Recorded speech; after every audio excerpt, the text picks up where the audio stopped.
Em nome do Pai que me criou, do Filho que me resgatou e do Espírito Santo que me santificou.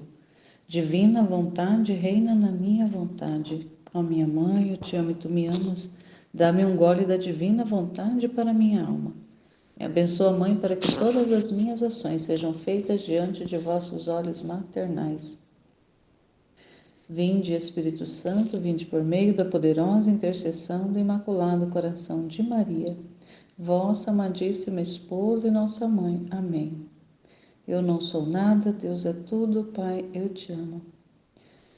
Tema do dia 4 de julho, Livro do Céu, volume 2, capítulo 2, 10 de março de 1899. O Senhor a faz ver muitos castigos. Estando em meu habitual estado, fez-se ver meu sempre amável Jesus, todo amargo e aflito, e me disse: Minha filha, minha justiça se tornou muito pesada, e são tantas as ofensas que me fazem os homens, que não posso mais sustentá-las. Portanto, a foice da morte está a ponto de matar a muitos, de improviso e de enfermidades. E, além disso, são tantos os castigos que verterei sobre o mundo, que serão uma espécie de juízo. Quem pode dizer tantos castigos que me fez ver, e o modo como eu fiquei aterrorizada e espantada? É tanta dor que sente minha alma, que acho que é melhor passá-las em silêncio. Continuo dizendo porque a obediência o quer. Então me parecia ver as ruas cheias de carne humana e o sangue que inundava a terra. Cidades sitiadas por inimigos que não perdoavam nem sequer as crianças. Me pareciam como tantos animais saídos do inferno. Não respeitaram nem igrejas, nem sacerdotes. Parecia que o Senhor mandava um castigo do céu. Qualquer que seja, não sei dizer, só me parecia que todos receberemos um golpe mortal. E quem ficará vítima da morte? E quem se recuperará? E pareceu-me também ver as plantas secas e muitos outros males que devem vir em cima das colheitas. Ó Deus, que pena ver estas coisas e estar obrigada a manifestá-las. Ah, Senhor, se apresse, eu espero que seu sangue e suas chagas sejam o nosso remédio. E então os joguem sobre esta pecadora, pois os mereço. De outra maneira, leve-me e então estará livre de fazer o que quiser. Mas enquanto viva, farei o possível para me opor. Então aqui o Jesus está falando, né, inicia falando da justiça, que a justiça será muito pesada, sobre a terra, sobre a humanidade.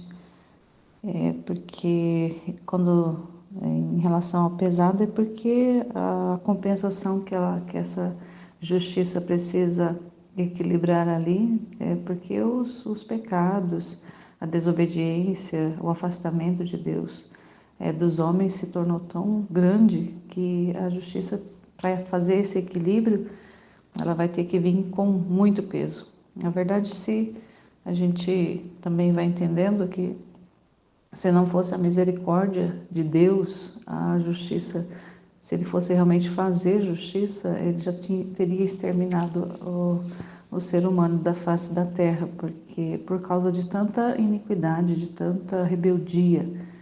Então, até mesmo já lá no início, né, quando Adão saiu da vontade divina, quando Adão saiu dessa amizade com Deus, cortou os laços com Deus, ali já, né, se Deus fosse realmente, se não tivesse esse outro atributo poderoso que é o da misericórdia, haveria ali já o cessamento desse projeto. Mas, como Deus tem tantos outros atributos e ele não é homem, né, como ele fala até na Bíblia, na palavra ele diz que Deus não é homem, não é como um homem, ele não pensa como um homem, ele não age como um homem.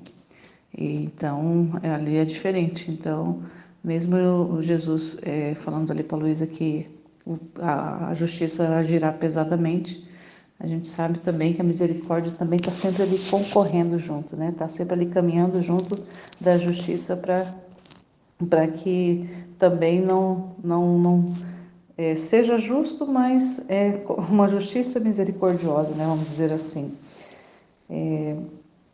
E assim, eu entendo que, né, na justiça, quando a gente fala de justiça, né, eu até lembro, a gente vem na mente aquela imagem, não sei se ela é universal ou se ela é aqui só do Brasil, isso eu não fui pesquisar, do símbolo da justiça lá, que é uma figura, uma figura feminina lá com os olhos vendados e uma balança nas duas mãos equilibrada.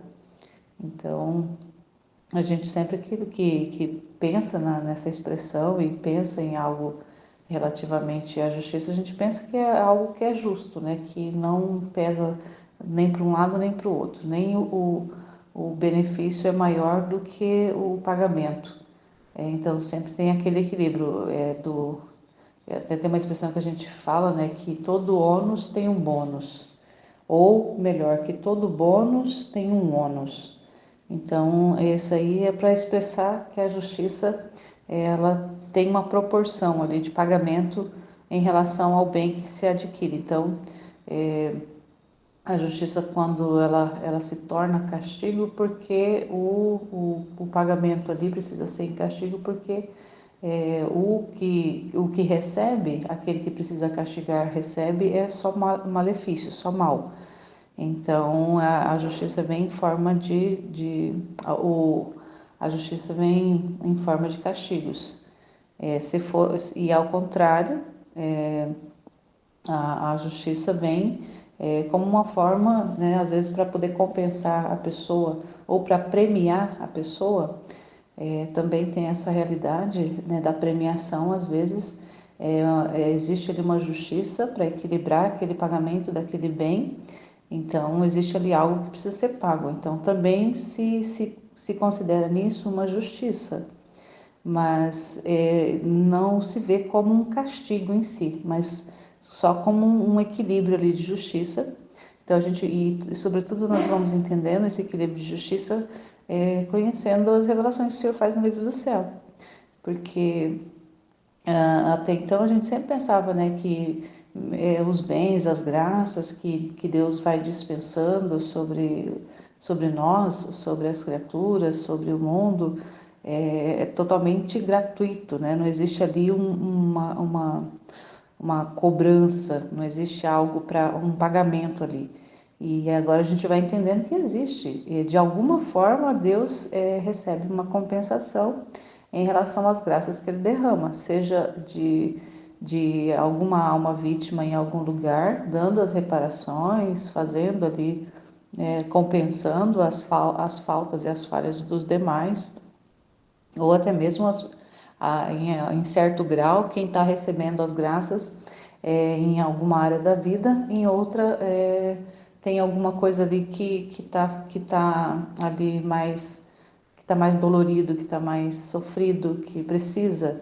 Então, entender isso faz uma diferença tão grande na nossa vida, a gente entender que às vezes a gente pensa que nossas coisas estão caminhando tão bem, está indo tão bem em algumas partes, em outras as coisas parece que desandam.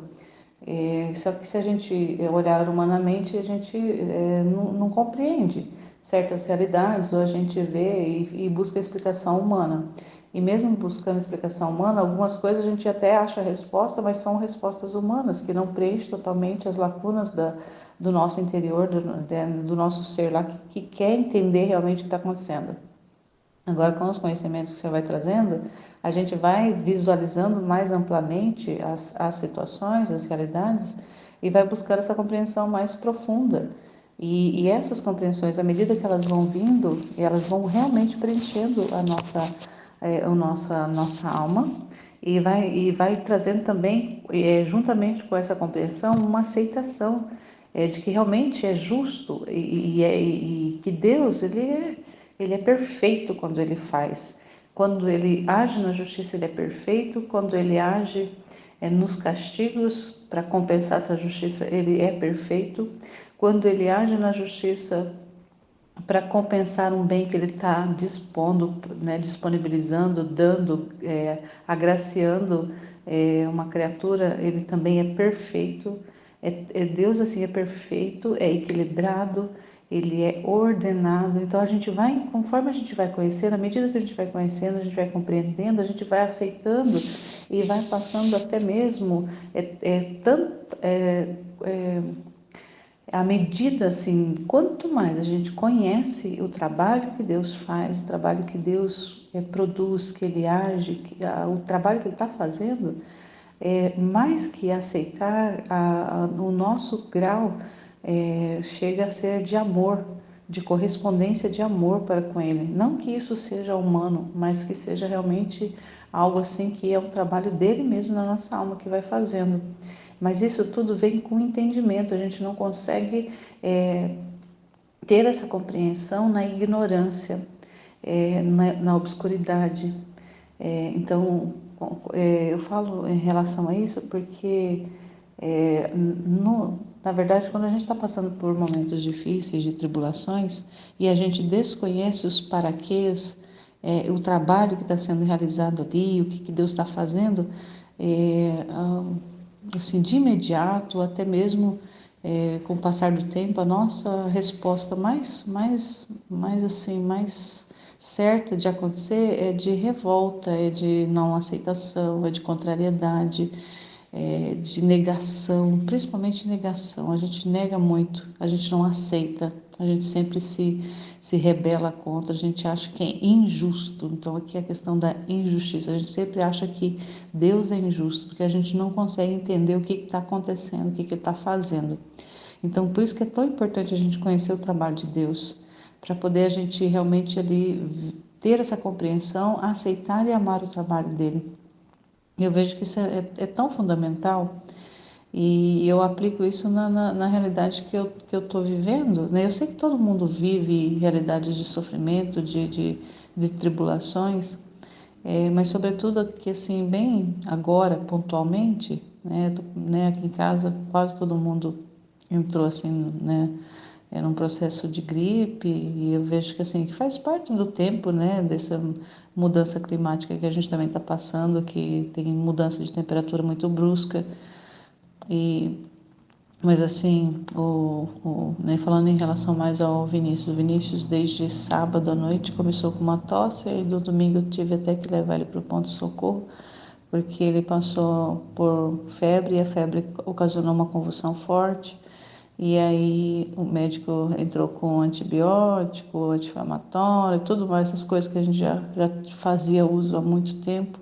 E graças a Deus já fazia até um bom tempo que a gente estava assim meio livre desses remédios, porque eu gosto de tratar muito com o natural, de cuidar com o natural. Mas aí aconteceu que agora, né, vivendo nesses conhecimentos da divina vontade, a gente vai conhecendo em relação à ordem e tudo mais. E aí eu optei por obedecer realmente ali, entendendo que tudo é divina vontade, então eu ia obedecendo ao máximo assim, do máximo do que eu conseguia, obedecendo. E com isso obedecer à prescrição do médico e tô dando a medicação. Mas estou vendo que não está tendo efeito. Né? Inclusive essa noite, essa madrugada, ele teve um pouquinho de febre. Tô mesmo tomando os remédios. Então, aí a gente fica pensando, mas Senhor, o que é né, divina vontade? O que você está operando aqui? Né, o que é isso? Qual que é o para quê? É um equilíbrio de justiça para compensar algumas desordens que ainda existem? Então vai me mostrando, vai me guiando, vai me ensinando o que eu preciso fazer para ir ordenando a vida, para ir ordenando aqui a nossa realidade aqui, para ir ordenando, para ir compensando essas coisas. Ou, não sei, alguma coisa de uma compensação de alguma graça que o Senhor está fornecendo. Então, eu estou buscando essa conversa com Jesus, com a divina vontade, para buscar entendimento, para entender ali o trabalho, para poder eu corresponder de forma amorosa, de forma que não seja uma correspondência meramente aceitativa ali, a resignada, assim, é a divina vontade que está fazendo, então eu aceito, eu me resigno. Eu assim, eu sinto que no meu interior eu não quero simplesmente uma aceitação, uma resignação, eu quero amar as situações, eu quero corresponder mesmo amando o que o Senhor está fazendo. Mas para isso eu sinto a necessidade de entender o que Ele está fazendo, o que Ele está operando. E como a gente tem meditado nesses últimos dias dos atos, né, dos atos completos, da vida divina, realmente, que ela é atos contínuos, e aí ontem ainda a gente, né, chega no entendimento que essa vida divina ela é uma vida de conhecimento mesmo, de uma correspondência de conhecimento, que é uma vida ali né, acontecendo, mas que ela precisa se dar no entendimento das realidades que vão cercando a gente. Então, quando a gente vai entendendo dessa forma, a gente quer realmente conhecer, a gente quer entender o que está, né, o que está operando, o que está se dando. Claro que a gente não quer dar uma de especulador, né, de curioso, de saber esmiuçar o trabalho de Deus, não é isso, mas assim, compreender para poder corresponder melhor. Eu vejo que é isso. A intenção é essa, de buscar uma correspondência mais perfeita. E aqui quando fala na pergunta, né, se os castigos são necessários e são bons para a terra e para os homens, claro que sim, porque Deus não faz nada de ruim. Tudo que Ele faz é bom, é perfeito. Então, se Ele está liberando castigo, é porque Ele sabe que nós precisamos, que é bom, que é necessário. E assim, a questão de Jesus aparecer muito aflito quando ele envia castigos é porque, de certa forma, na humanidade ele também sofre os efeitos desses castigos, porque nós, né, entendemos que somos parte do seu corpo, né, somos esse corpo místico de Jesus, somos os seus membros, então quando ele precisa castigar uma parte desses membros, é ele mesmo, né, na sua humanidade que sofre esses efeitos, esses castigos. Então, claro que, e também por essa ligação de amor que Deus tem para com o ser humano, para com a sua criação. Então, quem é o pai, a mãe que castiga o seu filho e não sente a dor desse castigo? A gente sabe isso humanamente, imagina isso divinamente. Deus, a compreensão que ele tem, a visão que ele tem, ali a dimensão que ele tem da realidade nua e crua das coisas.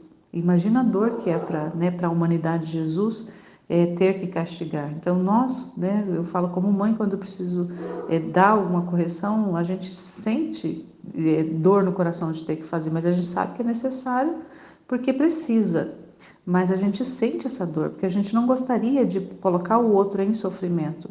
A gente faz porque a gente sabe que é necessário. Então, mais Deus, né, que vê tudo, que vê nos mínimos detalhes, que vê na transparência toda a realidade. Então, é claro que eu entendo que essa aflição dele é porque ele também sente essa dor, como ele sendo esse próprio parte dele, né? Nós somos parte dele, nós somos membros dele, somos filhos dele. Então, eu entendo que é isso.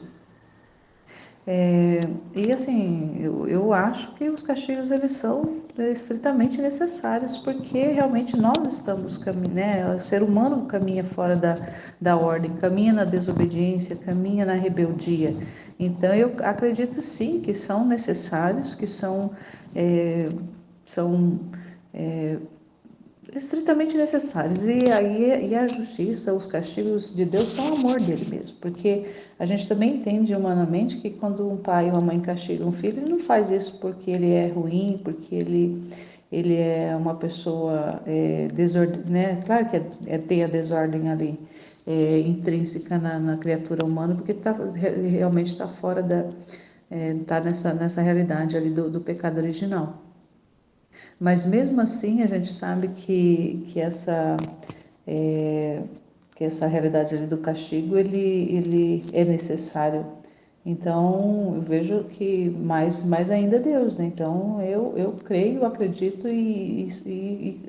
que os castigos realmente eles são uma correção ou um equilíbrio ali que precisa acontecer e é necessário sim. E assim, em relação a Luísa ter visto os castigos e mesmo ela sendo uma filha da divina vontade, ali no início ela estava passando pelo processo de purificação. E essa realidade dela ser uma alma vítima, ela sofria, porque Jesus foi a alma vítima das vítimas, né? Ele foi ali o que sofreu mais de todos, né? Somados todos os sofrimentos, não compara-se ao que ele sofreu, porque ele sofreu por todos. Então, mesmo somando todos, não sofreu o que ele sofreu. Então, ela ali é uma vítima e ela aceitou passar, né? Ser uma vítima, ela deu o seu sim, deu o seu fiat. Então, ela realmente ia passar por muitos sofrimentos, porque também as graças que seriam é, ela receberia também seriam graças assim inauditas, seriam graças, né? São, né? Nós já estamos, já o tempo dela já foi, mas as graças que ela recebeu são graças que nenhum outro ser humano, né, na face da terra, em pecado, recebeu o que ela recebeu, né? Nós hoje, com os escritos que ela deixou, com as manifestações escritas que Deus depositou nela, nós estamos dando continuidade a esse processo, mas eu acredito que nenhum de nós vai se assemelhar ao que a Luísa viveu, porque ela ali foi a primeira, ela ali é a pequena filha que recebeu o depósito. Então nós vamos receber na maioria das vezes nós vamos estarmos nos efeitos desse depósito que ela recebeu. E vamos ali realmente praticando os atos, vivendo essa vida, entendendo, conhecendo, mas a vida que ela viveu foi única, foi dela, foi, né, própria dela. Então, ali também para haver um equilíbrio, né, de tantas graças que o Senhor derramaria na vida dela, como derramou, ela precisava realmente ali ter um trabalho singular. Foi um trabalho singular de sofrimento, de ver as coisas, para entender, porque se ela não visse, não bastava o Senhor chegar e descrever para ela as cenas, olha, eu vou fazer esse castigo assim, assim, assado, por causa disso, daquilo outro. Não, ele precisava mostrar para ela realmente compreender ali de forma mais concreta, mais plausível, mais real o que realmente o trabalho que ele estava fazendo. Então eu vejo que é isso.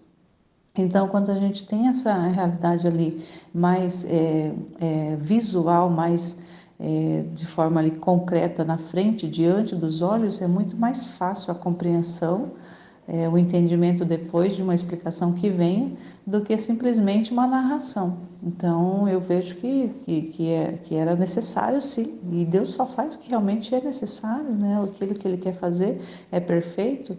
Então, eu vejo que é isso, que ela, por ser essa filha, e por ser essa vítima, e para receber todas as graças que ela ia receber e recebeu, ela precisava realmente passar por que ela passou.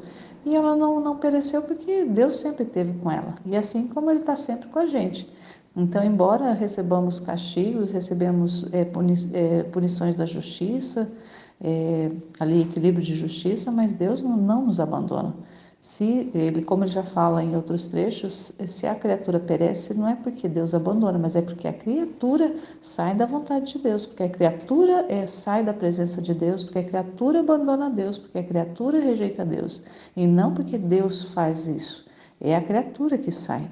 Então, ela fica fraca e ela se perde ou ela cai, ela se desgraça por causa da vontade dela, da criatura, e não por causa de Deus. Então, se fosse somente a ação de Deus, estaria tudo perfeito, mas como tem também a parte da criatura, é onde acontecem as quedas, né? As quedas, toda essa realidade ali que leva a pessoa até mesmo à perdição, o desespero e a perdição.